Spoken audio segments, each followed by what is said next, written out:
G'day West Beach U, thanks for tuning in.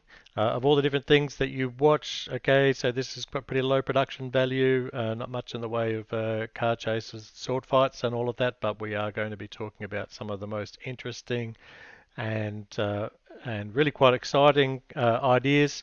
We do this because we want to invest in you to have a great foundation in life to go ahead and thrive. And so we want to talk with you about the things that are most important. Uh, each term we try to dive into a particular book of the Bible and really explore it and get the most out of it that we can. And this term we're going to be looking at the book of Daniel. It's towards the end of the Old Testament. It's set about 600 years before Jesus comes along, but it's just this amazing book and quite unique in so many ways, and it's going to be really helpful for us. It's the story of a bunch of teenagers. They're caught up in the middle of an absolute disaster. You could say it's like a post-apocalyptic story because the world has ended for them. The world as they knew it. You might remember the story of the Exodus thousands of years ago, and God leading His people out of Egypt, through the wilderness into the Promised Land, to where they were set up to be His nation. They had set up a kingdom. They had the temple there with all the priests. They had worship going on. They had prophets. They had centuries of figuring out what it meant to be the people of God. And the prophets were always telling them, if you keep on ignoring God, if you keep turning your back on Him, it's going to all end up in disaster. And the book of Daniel is set after this disaster has actually come upon them. The Babylonians have invaded, just wiped them all out. The whole kingdom is totally defeated. Jerusalem has been, which is set up to be this eternal city with the great temple of God in it, then it's all been trashed. The temple's been smashed to bits. Um, and it's totally defeated by this pagan king, which seems to have won the day. And there's this bunch of a few teenagers who are there, and they're caught up in the middle of it. And there's just so much to learn from what unfolds next.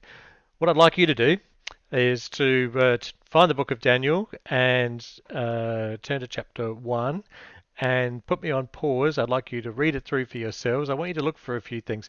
Who are the people? Who are these young people that are they're going to become the main characters in this book? And can you note and count the different ways in which their life is totally turned on its head just in this first chapter? So look for those things if you can. Put me on pause and come back when you're done. Okay, so I'm on BibleGateway.com here. It's a great resource, and let's have a look through this first chapter. In this first paragraph here, it starts off fairly matter of fact. Um, the kingdom of Judah is totally defeated, as we just discussed, and but this is a major statement that sets the scene for what's going on. Now, in this book, there are two cities that just dominate the background of everything. And it's not just actually the book of Daniel, it's all through the Bible. These two cities come up again and again and again. One is the city of Babylon. You go right back to the book of Genesis. You might know the story of the Tower of Babel, where humans got together and said, let's build the biggest tower we possibly can to show what we can do, what our own cleverness can achieve. And they try to undertake this massive project without God, of course, and it's a failure. Babylon all the way through stands for humanism. It stands for rejection of God and doing things our own way. All the way through to Book of Revelation, you'll see Babylon comes up again and again and again. It just symbolizes what it means in an organized way to turn your back on God. And the other city, of course, is the city of Jerusalem. It's the city of peace. It's the city of God, and it stands for God's kingdom. And just want to keep those sort of ideas in front of mind.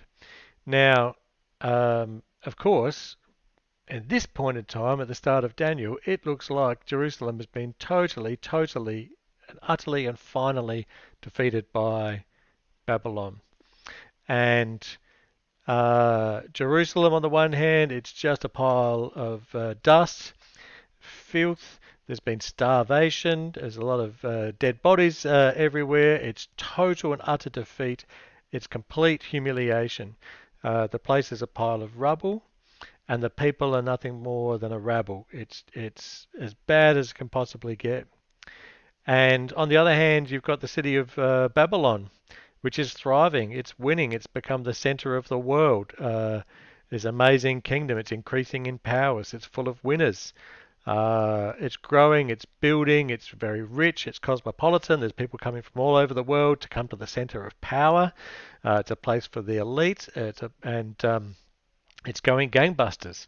And you might have noticed that most of the changes of these young teenagers that they go through is they get taken from Jerusalem and to a different city, to a different nation, and they get taken all the way to Babylon. That's one of the big changes.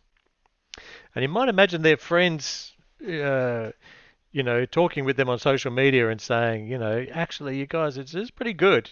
You guys have hit the jackpot. It's like when you win the lottery, you've been taken from the bottom of the pile and you get taken straight to the top. You get to live in this amazing, rich city where life's going to be fantastic for you. Um, what better step could you possibly want to make? And life's just looking on the up and up for you. But that's not what's in the hearts of these teenagers. We don't know whether they themselves or people that were just with them who wrote this, but we have in Psalm 137 is actually a psalm written by these people in this moment who were taken from Jerusalem as captives to Babylon. Psalm 137, by the rivers of Babylon we sat and wept. They weren't thrilled to be taken there. We wept when we remembered Zion. It's another poetical name for Jerusalem. There on the poplars we hung our harps. For there our captors asked us for songs. Our tormentors demanded songs of joy. They said, sing us one of the songs of Zion. And we said, how can we sing the songs of the Lord while in a foreign land? If I forget you, Jerusalem, may my right hand forget its skill, may my tongue cling to the roof of my mouth. If I do not remember you, if I do not consider Jerusalem my highest joy. And this is what's in the hearts of this crew that are going to Babylon. You might think it's like being recruited from the team that's in the bottom of the ladder to come and play for the team that's on the top of the ladder. And they didn't see it that way at all. Their loyalty always was in belonging to God's kingdom, to orienting their lives around Him, and they saw it as playing an away game. What does it mean to be God's people and to have your heart in Jerusalem when your feet are in Babylon? What does it mean to try to be God's person when you're completely surrounded by pagans and people who've got no regard for God whatsoever? And this is where we find that the book of Daniel is very helpful for Christians living in today's world when we're all around us, voices, people, authorities, media, so many people have got no regard, no mention of God, going about their own stuff, going about getting rich, and we're trying to figure out what does it mean to be God's people in the middle of this. So did you notice some of the things that changed for this crew? I hope that obviously you noticed that they got taken to a different country and put into a different city. Did you notice that the chief official there gave them new names?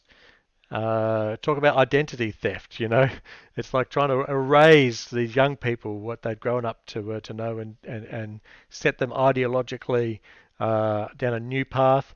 Their old names had hints of God in them. Danielle, the word El is the word for God, and they're given Babylonian names which hint at Babylonian gods as well, and so name change, identity is tested here as well. And did you notice that he taught them a new language? They had to learn to speak the language of the Babylonians. They got immersed in the literature of the Babylonians and all their stories and their way of seeing the world. And they just took all these things. They were captives. They were prepared to have their names changed. They relocated. Um, and they learnt all these things. That's okay, but there's a sticking point. And all through Daniel, they find that there's these tests where loyalty to God means that they bump up against the kingdom of Babylonia. And in chapter 1, it's around food. Um, the one thing that they won't agree to go along with is to eat the rich food of the palace. And it says here in verse 8, Daniel resolved not to defile himself with the royal food and wine. Um, and that's because there were foods in there which are against the God's law, and Daniel is not going to go down that path, and so he takes a stand. He gets creative. He says, "How about you just put us to a test? We're going to have just basic food and drink." Just notice the character of these young teenagers in not just getting swept along, taking the easiest path and going along with anything. Um, and you notice how it turns out that at the end of this trial period, they are thriving more than anyone else is. And at the end of their 3 years at the University of Babylon, they've got the language down pat, the literature down pat. The king examines them, and no one is found to be wiser than these young people, and so they're going to enter the service of the king of Babylon. And the very last verse there in Daniel chapter 1, and Daniel remained there until the first year of King Cyrus. It's a little sentence. This is 70 years, and this is the great majority of Daniel's lifetime that this story unfolds over. So he's a teenager at the start, obviously not a teenager at the end, and this is the story of how his life progresses in and through that. The big question, of course, is how do you have your heart in Jerusalem when your feet are in Babylon? How do you be God's person um, in this foreign city, in the heart of the beast where he is? This is his big question. Because the catastrophe has come. There's so much character that comes through this, and this is the last thing I want to try and talk to you about. Is people say that when there's a crisis, that character is formed out of it, and I don't think that's really quite true. I think suffering produces character. When you're in a time of extended time of trial, um, that uh, real character can be formed, and God can use that in a really powerful way. But a crisis doesn't so much form character; it reveals it. It reveals the character that you've already got when the crisis comes. Imagine that we're at the beach and together we're just having fun at the beach, hanging out, and a bunch of crocodiles come running out of the water, coming straight at us. And we all turn around and run as fast as we can. And the crisis makes me run as fast as I can. It doesn't make me an Olympic runner, though. If in a couple of years before this, I'd been going to the beach every day and having a big bag of hot chips, I'm going to be very big. I'm going to be a very slow runner. You guys might not be able to outrun the crocodiles, but you can definitely outrun me, which is all you need to do. And the crisis will make me run as fast as I can, but it's not going to make me a fast runner. If, on the other hand, I'd been in training every day, doing a lot of running, a lot of sprinting, building up those muscles, attending to a really good diet, and then the crisis comes, I'm going to run really, really well. I'm going to run as fast as I can, and as fast as I can is going to be quite fast because of the work that I've put in beforehand. And I think character is like that. You see the amazing character of these people, of Daniel and his friends in the um, across this book. And it makes me wonder about the form when they were teenagers and before the crisis hit, about what had been built into them and what they had built, the way they had built themselves up in the knowledge of God and knowledge of His Word, and how it served Him into the future. And that's really what we're trying to do in the good years of your life, to build in real strength for when you'll need it in the future.